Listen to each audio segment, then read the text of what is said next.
Good morning guys, andito na naman po tayo at tayo po ay nagpa-vlog ngayong araw na to guys, sa araw po ng Miyerkules.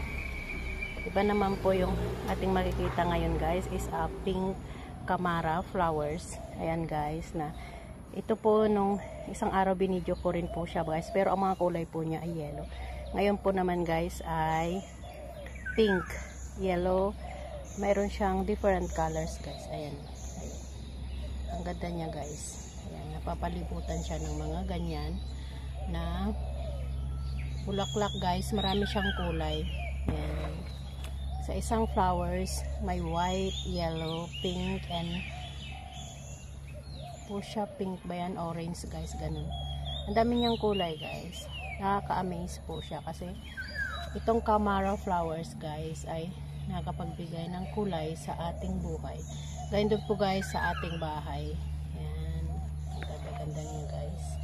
Kaya magtanim lang po kayo guys kasi ang may bibigay po ng bulaklak sa ating buhay ay makulay ding bulaklak sa ating kapaligiran.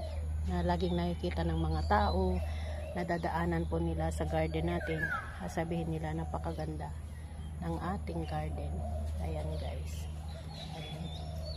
Tingnan nyo katulad po dito guys. Oh. Napakaganda niya. Napaka-amaze niya guys dahil talaga yung kulay niya ay napakaganda.